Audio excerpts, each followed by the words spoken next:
ഓണവിശേഷങ്ങൾ നിങ്ങൾക്കായി സമർപ്പിക്കുന്നത് ഇലക്ട്രിക്കൽ സാമഗ്രികളുടെ വിശാല ലോകവുമായി cable point branded electrical super market.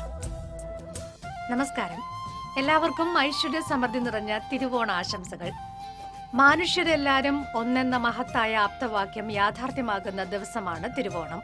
Maveli നാടെന്ന വലിയ കിനാവിന്റെ നിറസമൃദ്ധിയുമായി വിരുന്നെത്തിയിട്ടുള്ള തിരുവോണ കാഴ്ചകളിലേക്ക് ഏവർക്കും സ്വാഗതം.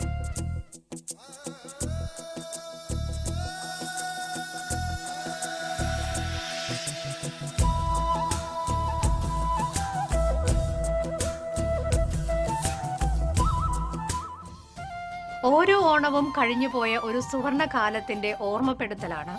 മൺമറഞ്ഞ നാട്ടുനന്മകളെയും മനുഷ്യ സ്നേഹത്തെയും കുറിച്ചുള്ള നിറമുള്ള ഓർമ്മകളാണ് ഓണം നമ്മോട് പങ്കുവയ്ക്കുന്നത്. ഇന്ത്യയിൽ വിവിധ സംസ്ഥാനങ്ങളിൽ നിരവധി ആഘോഷങ്ങളുണ്ടെങ്കിലും ഓണം കുറെ കൂടി വ്യത്യസ്തവും അർത്ഥപൂർണമാകുന്നതും അതിന്റെ ഉള്ളടക്കം കൊണ്ടാണ്. ലോകത്തിനു മുന്നിൽ കേരളം സമർപ്പിക്കുന്ന സമത്വ സന്ദേശമാണ് ഓണാഘോഷത്തെ ഈടുറ്റതാക്കുന്നത്. കേരളീയരുടെ ദേശീയോത്സവമായ ഓണം ആഘോഷം എന്നതിൽ ഉപരി സ്നേഹത്തിന്റെയും ഐശ്വര്യത്തിന്റെയും സാഹോദര്യത്തിന്റെയും സമാധാനത്തിന്റെയും അടയാളമാണ്. സമത്വാധിഷ്ഠിതമായ ഒരു സാമൂഹിക വ്യവസ്ഥതയുടെ അതിസുന്ദരമായ ഭാവന വിടർന്നു വിലസുന്ന ഒരു സംസ്കാരത്തിന്റെ ചിരസ്മരണയാണ് ഓണം. ജാതിമത വർഗ ചിന്തകളും ഉച്ചനീചത്വങ്ങളുമില്ലാതെ മനുഷ്യരെല്ലാം ഒന്നുപോലെ കഴിഞ്ഞിരുന്ന നല്ല കാലത്തിന്റെ ഓർമ്മ. കള്ളവും ചതിയുമില്ലാത്ത സുവർണകാലം. മനുഷ്യരെല്ലാവരും ഒന്നുപോലെ എന്ന മഹാസന്ദേശമാണ് ഓണം മാനവരാശിക്ക് സമ്മാനിക്കുന്നത്. ഓണത്തിന്റെ സവിശേഷതയും ഈ മഹത് സന്ദേശമാണ്. മറ്റു ഉത്സവങ്ങളിൽ നിന്ന് വ്യത്യസ്തമായി പ്രകൃതിയും മനുഷ്യനും ഒരുപോലെ ഉത്സാഹത്തോടെ വരവേൽക്കുന്ന ആഘോഷമാണ് ഓണം. ഒരു നവോന്മേഷത്തിന്റെ സ്വാഗതോത്സവ ദിനമായാണ് കേരളീയർ ഓണത്തെ വരവേൽക്കുന്നത്.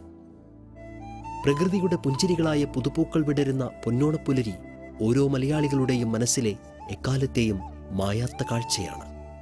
പ്രകൃതിയുടെയും പൂക്കളുടെയും വിളവെടുപ്പിന്റെയും ഉത്സവം കൂടിയായ ഓണം സത്യത്തിന്റെയും നന്മയുടെയും ത്യാഗത്തിന്റെയും ഒരുമയുടെയും സന്ദേശമാണ് മാനവകുലത്തിന് നൽകുന്നത്. കാർഷികോത്സവമായും വസന്തോത്സവമായും പ്രകൃതിയോട് ചേർന്ന് നിൽക്കുന്ന ഓണം ഭാരതത്തിലെ മറ്റുത്സവങ്ങളിൽ നിന്ന് ഏറെ വ്യത്യസ്തമാകുന്നതും ഇതിനാലാണ്. പോയ കാലത്തിന്റെ സമൃദ്ധിയും സമത്വവും വീണ്ടെടുക്കുവാനുള്ള ശ്രമവും പ്രേരണയും കൂടിയാകണം അതിനാൽ ഓരോ ഓണവും ആഘോഷങ്ങളും. അസത്യത്തിലും അസമാധാനത്തിലും ആക്രമണത്തിലും പെട്ട് അന്ധകാരത്തിൽ കഴിയുന്ന ആധുനിക കാലഘട്ടത്തിലെ ഓരോ മലയാളിയെയും നന്മയുടെ വെളിച്ചം പകർന്നും കരുണയുടെ കരങ്ങൾ നീട്ടിയും നേർവഴിയിലേക്ക് നടത്താൻ സമഭാവനയുടെയും സമാധാനത്തിന്റെയും സമൃദ്ധിയുടെയും നിറക്കാഴ്ചയായി എത്തിയ പൊന്നോണത്തെ നമുക്ക് ഹൃദയത്തിലേറ്റുവാങ്ങാം. ഓണനിലാവ് കണ്ട്, ഓണവെയിൽ കൊണ്ട്, ഓണക്കോടിയൊടുത്ത്, ഓണസദ്യയുണ്ട്. അങ്ങനെ ഓണത്തിന്റെ സമ്പൂർണ്ണ ആഹ്ലാദം നമുക്ക് മനസ്സിൽ നിറയ്ക്കാം. അകമലരിതളാൽ പൂക്കളമിട്ട് കരുണയുടെ ഹൃദയമാകുന്ന തൂശനിലയിൽ സ്നേഹത്തിന്റെ പായസം വിളമ്പി ഐശ്വര്യത്തിന്റെയും നന്മയുടെയും പ്രത്യാശയുടെയും ഓണം കൊണ്ടാടാം. അതിനായി വർണ്ണപ്പൂക്കളമിട്ട തിരുമുറ്റത്തേക്ക് മാനവസ്നേഹത്തിന്റെ മഹാപ്രഭുവിനെ നമുക്ക് സ്നേഹപൂർവ്വം ഒരിക്കൽ കൂടി വരവേൽക്കാം.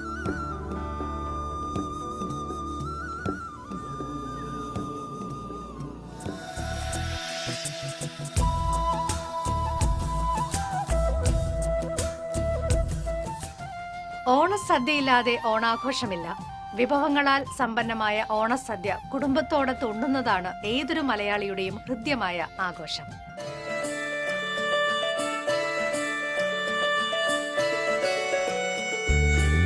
കേരളത്തിന്റെ തനത് രുചിക്കൂട്ടുകളുടെ കലവറയായ ഓണസദ്യ ലോകത്തിൽ തന്നെ ഏറ്റവും വിഭവസമൃദ്ധമായ സസ്യഭക്ഷണങ്ങളിലൊന്നാണ്.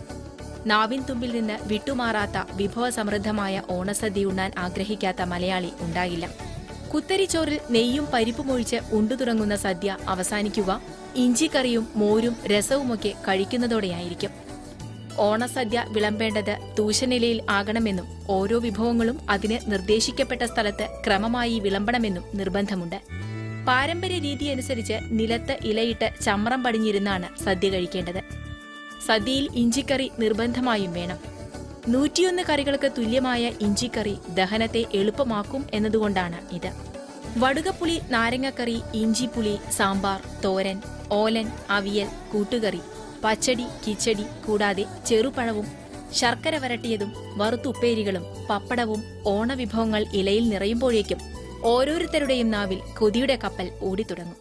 പരിപ്പും നെയ്യും ചേർത്ത ചോറിൽ പപ്പടം പൊടിച്ചാണ് ആദ്യം ഉണ്ണേണ്ടത്. ഓരോ ഉരുളയോടൊപ്പവും ലവണരസപ്രധാനമായ ഉപ്പിലിട്ടതാകാം. പിത്തരസപ്രധാനമായ പയർ വറുത്തതും കടുരസപ്രധാനമായ അച്ചാറുകളും കഷായരസപ്രധാനമായ പാവയ്ക്കയും എന്ന ക്രമത്തിൽ സദ്യ ഉണ്ണണമെന്നാണ് ആയുർവേദം നിർദ്ദേശിക്കുന്നത്. ഇതിനുശേഷം 6 രസമുള്ള അവിയലും കൂടെ തോരനും എരിശ്ശേരിയും കഴിക്കാം. ഇനി ഏതെങ്കിലും രസം കൂടുതലുണ്ടെങ്കിൽ രസം സമപ്പെടുത്താനായി കഴിക്കേണ്ടത് ഒരു രസവുമില്ലാത്ത ഓലനാണ്. ഇടയ്ക്ക് കൊറിക്കാനുള്ളത് ചേർത്തതിനു ശേഷം രസം ചേർത്തും ചോറുണ്ണാം. ഇനി പായസത്തിനു ശേഷം പാളയംകൊടൻ പഴം കഴിച്ച് തീരുന്നതോടെ ഓണസദ്യ ഉണ്ടതിന്റെ സംതൃപ്തിയിലായിരിക്കും മലയാളികൾ. പോഷകമൂല്യത്താലും അടിസ്ഥാന രുചികളുടെ പൂർണ്ണ സങ്കലനങ്ങൾ കൊണ്ടും സവിശേഷമാർന്നതാണ് നമ്മുടെ ഓണസദ്യ. ആയുർവേദ വിധിപ്രകാരം എരിവ്, പുളി, ഉപ്പ്, മധുരം, കയ്പ്, ചവർപ്പ് എന്നിങ്ങനെയുള്ള 6 രസങ്ങളും സമ്മേളിക്കുന്ന ഓണസദ്യ മലയാളിക്ക് സമ്മാനിക്കുന്നത് ആധുനിക വൈദ്യശാസ്ത്രം നിർദ്ദേശിക്കുന്ന സമീകൃത ആഹാരമാണ്. ഓണസദ്യയുടെ പോഷകമൂല്യം വർദ്ധിപ്പിക്കുന്നതാണ് വിവിധ കറികളിൽ അടങ്ങിയ ജീവകങ്ങളും ആന്റി ഓക്സിഡന്റുകളും ഫൈബറുമെല്ലാം. സദ്യയുടെ കാലറി മൂല്യം 1500-ലധികം വരുമെന്നാണ് ആധുനിക വൈദ്യശാസ്ത്രം പറയുന്നത്. അതായത് സാധാരണ ജോലി ചെയ്യുന്ന ഒരാളിന് ഓണസദ്യ ഉണ്ടുകഴിഞ്ഞാൽ അന്നു വേറെ ഭക്ഷണം വേണ്ട എന്നർത്ഥം. ഷഡ്രസപ്രധാനമായ ഓണസദ്യ വിധിപ്രകാരം കഴിച്ചാൽ ലഭിക്കുന്ന സംതൃപ്തി മറ്റെന്തിൽ നിന്ന് ലഭിക്കില്ലെന്ന് ഓരോ കേരളീയനും അറിയാം. ഓണസദ്യയ്ക്കായി മലയാളികളുടെ നാവും മനസ്സും വീണ്ടും വീണ്ടും കൊതിക്കുന്നതും ഇതുകൊണ്ട് തന്നെയാണ്.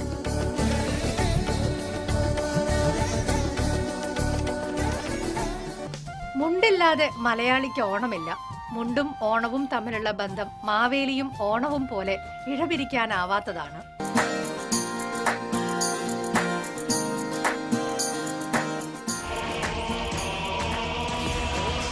മുണ്ടുടുത്തുള്ള ഓണമാണ് ഓണം. ജീൻസും ടീഷർട്ടും ധരിച്ചുള്ള ഓണാഘോഷം ഹലുവയും മത്തിക്കറിയും പോലെ ഒരു യോജിപ്പില്ല. എന്നും പാൻസ് ഇടുന്നവരായാലും ഓണത്തിന് മുണ്ടുടുക്കും. ഓണത്തിന്റെ ഗൃഹാതുരത പങ്കുവെക്കുന്നതിൽ മുണ്ടിന്റെ പുതുമണത്തിനും ചെറുതല്ലാത്ത ഒരു പങ്കുണ്ട്. ക്യാമ്പസുകളിൽ പോലും ഓണനാളുകളിൽ മുണ്ടാണ് താരം. ഡബിൾ മുണ്ടുകളോടാണ് പ്രിയം കൂടുതൽ. കസവുകര, വർണ്ണക്കര, ഈർക്കിൽക്കര തുടങ്ങി മുണ്ടിലെ വൈവിധ്യങ്ങൾ ഏറെയാണ്. ഇപ്പോൾ കളർമുണ്ടാണ് ക്യാമ്പസുകൾക്ക് പ്രിയം. മുണ്ടുടുക്കുന്നതിനും ഒരു രീതിയുണ്ട്. ആ രീതിയാണ് ഉടുക്കുന്നവനെ തറയും തറവാടിയും ആക്കുന്നത്. ദേവാസുരത്തിലെ നീലകണ്ഠൻ ഇടങ്കാൽ പൊക്കി മുണ്ടുടുക്കുന്ന ആ ഓർമ്മ മതി മുണ്ടിന്റെ തലയെടുപ്പറിയാൻ. ദേഷ്യം വരുമ്പോൾ മടക്കിക്കുത്തിയും മൂത്തവരെ കാണുമ്പോൾ മടക്കിക്കുത്ത് അഴിച്ചിട്ടും തുമ്പ് പിടിച്ചു നടന്ന് അല്പം ലാളിത്യത്തോടെയും അങ്ങനെ മുണ്ടിന്റെ ഭാവങ്ങൾ നിരവധിയാണ്. ബാറുള്ള നാളുകളിൽ ഓണക്കാലത്ത് മുണ്ട് നെഞ്ചിലുടുത്തവരും തലയിൽ കെട്ടിയവരും നിരവധിയായിരുന്നു. പുതിയ തലമുറയ്ക്ക് മുണ്ടിനോട് അത്ര പ്രിയമില്ല. എന്നിരുന്നാലും ഓണത്തിന് മുണ്ടുടുത്തില്ലെങ്കിൽ എന്തോണം. മുണ്ടുടുക്കാൻ അറിയാത്തവർക്ക് ഗൂഗിളിലും യൂട്യൂബിലും സെർച്ച് ചെയ്താൽ ഉടുക്കാൻ പഠിക്കാം. ലാലേട്ടൻ പറഞ്ഞതുപോലെ മുണ്ടില്ലാതെ എന്തോണം.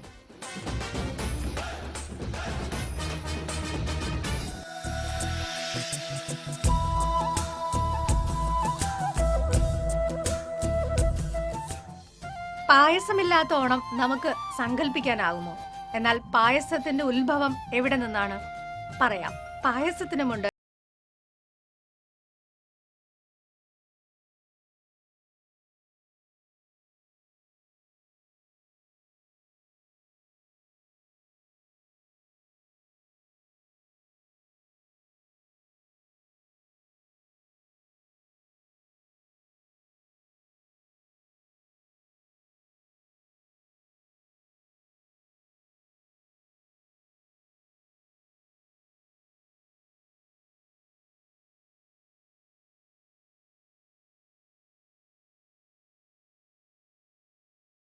പുരി ജഗന്നാഥ ക്ഷേത്രത്തിൽ പായസം ഉണ്ടാക്കിയിരുന്നതായി തെളിവുകളുമുണ്ട്. ക്ഷീരം എന്ന വാക്കിൽ നിന്നാണ് ഖീർ എന്ന ഹിന്ദി പേര് പായസത്തിന് ലഭിച്ചത്. പാകിസ്ഥാനിൽ ഖീർ എന്ന് തന്നെയാണ് പായസത്തിന് പേര്. ബംഗാളിലും ബംഗ്ലാദേശിലും പായസം പായോഷ് ആണ്. AD 1222 കന്നഡ ഭാഷയിൽ എഴുതിയ താളിയോലകളിൽ വെർമിസില്ലി ഉപയോഗിച്ച് പാകം ചെയ്ത സർവലിംഗീയ പായസം കഴിച്ചതായി പരാമർശമുണ്ട്. 12ാം നൂറ്റാണ്ടിൽ എഴുതിയ മാനസോല്ലാസത്തിൽ പായസത്തെക്കുറിച്ചും ചില പുസ്തകങ്ങളിൽ സാബൂനരിയുടെ പായസത്തെക്കുറിച്ചും പരാമർശിക്കുന്നുണ്ട്. പഞ്ചസാര പ്രചരിക്കുന്നതിന് മുൻപ് ശർക്കരയാണ് വ്യാപകമായി ഉപയോഗിച്ചിരുന്നത്. ഗുജറാത്തിലും ഒഡീഷയിലും ബീഹാറിലുമൊക്കെ പശുവിൻ പാലിൽ പായസം ഉണ്ടാക്കുമ്പോൾ നാളികേരപ്പാലിലുള്ള പായസം കേരളത്തിലാണ് ഉണ്ടാക്കിയിരുന്നത്. ശ്രീരാമ ഭഗവാന്റെ ജനനവും പായസവുമായി ബന്ധമുണ്ടെന്ന് രാമായണത്തിൽ പറയുന്നു. മക്കളില്ലാതിരുന്ന അയോധ്യയിലെ ദശരഥ മഹാരാജാവ് സരയൂ നദീതീരത്ത് പുത്രകാമേഷ്ടി യോഗം നടത്തി. യോഗത്തിനൊടുവിൽ അഗ്നിയിൽ നിന്ന് ദിവ്യ പായസവുമായി ഒരു ദേവൻ പ്രത്യക്ഷപ്പെട്ട് പായസം പാത്രത്തോടെ പ്രസാദമായി ദശരഥ മഹാരാജാവിന് നൽകി. മഹാരാജാവ് പത്നിമാരായ കൈകേയിക്കും കൗസല്യയ്ക്കും ഒരു പങ്കും സുമിത്രയ്ക്ക് ഒരു പങ്കിനൊപ്പം കൈകേയിയുടെ പായസത്തിന്റെ പകുതിയും നൽകിയെന്നാണ് വിശ്വാസം. 2 പങ്ക് ലഭിച്ച സുമിത്ര ഇരട്ടക്കുട്ടികളെ പ്രസവിച്ചു. ഇതാണ് ശ്രീരാമന്റെയും സഹോദരന്മാരുടെയും ജനനവുമായി ബന്ധപ്പെട്ട പായസക്കഥ. കഥയും ചരിത്രവും എന്തുതന്നെയായാലും ഓണവിഭവങ്ങളിലെ ഏറ്റവും പ്രധാന രുചിയായി പായസം നമ്മുടെ രസമുകുളങ്ങളിൽ കുടിയിരിപ്പുണ്ട്.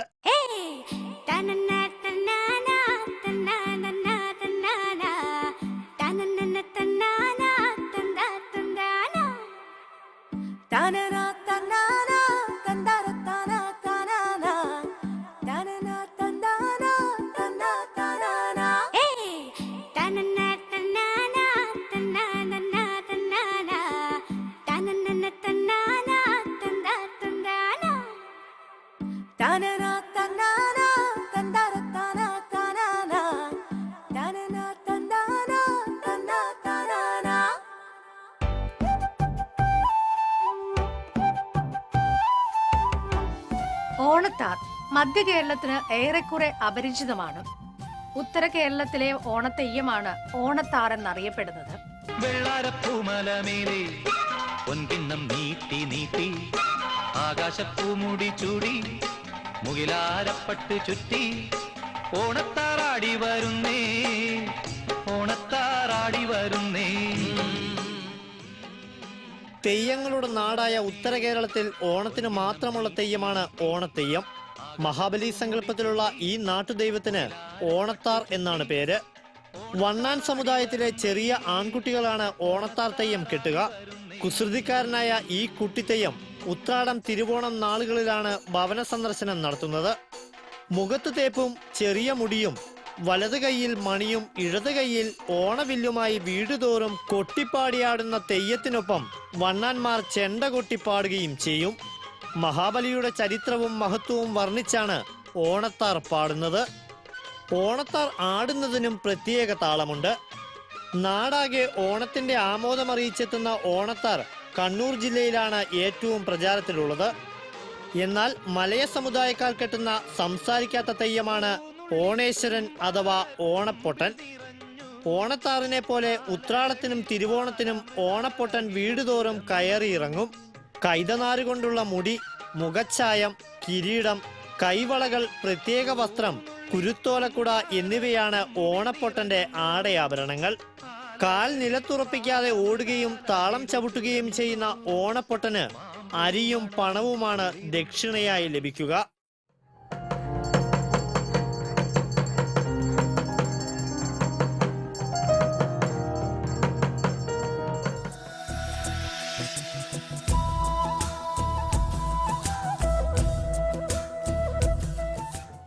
ഓണസദ്യയുടെ ഒഴിച്ചുകൂടാനാവാത്ത വിഭവമാണ് പപ്പടം. മാള പൂപ്പത്തി പ്രദേശത്ത് ഓണത്തിനായി പപ്പടം ഒരുക്കുന്നവർ ഇത്തവണയും സജീവമായിരുന്നു. ഓണസദ്യയ്ക്ക് ഒഴിവാക്കാനാവാത്ത ഒരിനമാണ് പപ്പടം. ഇത്തവണത്തെ ഓണത്തിന് സകല സാധനങ്ങൾക്കും വില കുതിച്ചുയർന്നപ്പോൾ പപ്പടത്തിന് മാത്രം കുറയുകയായിരുന്നു. നിർമ്മാണത്തിന് ഉപയോഗിക്കുന്ന ഉഴുന്നുപൊടിക്ക് കഴിഞ്ഞ വർഷത്തേക്കാൾ വില ഗണ്യമായി കുറഞ്ഞതാണ് ഇത്തവണത്തെ ഓണപ്പപ്പടത്തിന്റെ വില കുറയാൻ ഇടയാക്കിയത്. 1 കിലോഗ്രാം പൊടിക്ക് കഴിഞ്ഞ വർഷം 140 രൂപ വരെ ഉണ്ടായിരുന്നത് ഇപ്പോൾ 110 വരെ എത്തിയിട്ടുണ്ട്. കഴിഞ്ഞ ഓണത്തിന് കിലോഗ്രാമിന് 190 മുതൽ 200 വരെ ഉണ്ടായിരുന്ന പപ്പടത്തിന് 170 രൂപയായി കുറഞ്ഞിരിക്കുകയാണെന്ന് പൂപ്പത്തിയിലെ പപ്പട നിർമ്മാതാവായ അപ്പുകുട്ടൻ പറയുന്നു. മാള മേഖലയിലെ പ്രധാന പപ്പട നിർമ്മാണ കേന്ദ്രം പൂപ്പത്തിയാണ്. ഇവിടെ ചെറുതും വലുതുമായ നിരവധി പപ്പട നിർമ്മാണ കേന്ദ്രങ്ങളുണ്ട്. വിപണി ഉണർന്നതോടെ പൂപ്പത്തിയിലെ പപ്പട നിർമ്മാണ കേന്ദ്രങ്ങളും സജീവമായിരിക്കുകയാണ്. മാവിന് വില കുറഞ്ഞിട്ടുണ്ട്. കഴിഞ്ഞ വർഷം 190 രൂപ ആയിരുന്നു, ഈ പ്രാവശ്യം 170 രൂപയ്ക്ക് കുറച്ചിട്ടുണ്ട്. മാള മേഖലയിൽ 12ഓളം സ്ഥലങ്ങളിലാണ് പപ്പടം നിർമ്മിക്കുന്നത്. ഇതിൽ 9 എണ്ണവും പൂപ്പത്തിയിലാണ്. പൂപ്പത്തിയിൽ പറകുളത്ത് അപ്പുക്കുട്ടൻ മാത്രമാണ് യന്ത്രം ഉപയോഗിച്ച് പപ്പടം നിർമ്മിക്കുന്നത്. വിലയും കാലാവസ്ഥയും അനുകൂലമായതോടെ ഈ ഓണത്തിന് ഉൽപാദനം വർദ്ധിപ്പിച്ചിരിക്കുകയാണ്. ഓണത്തിന് പ്രധാനമായും 3 ഇനം പപ്പടമാണ് നിർമ്മിക്കുന്നത്.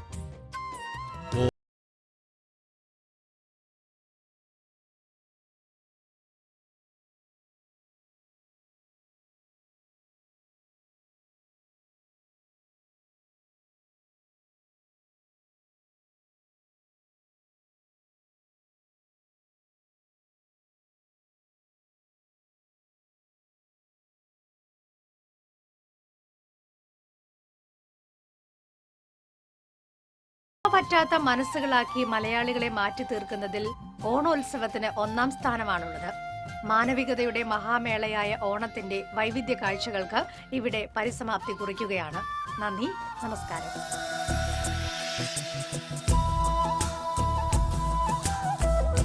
ഓണവിശേഷങ്ങൾ നിങ്ങൾക്കായി സമർപ്പിക്കുന്നത് ഇലക്ട്രിക്കൽ സാമഗ്രികളുടെ വിശാല ലോകവുമായി cable point branded electrical super market.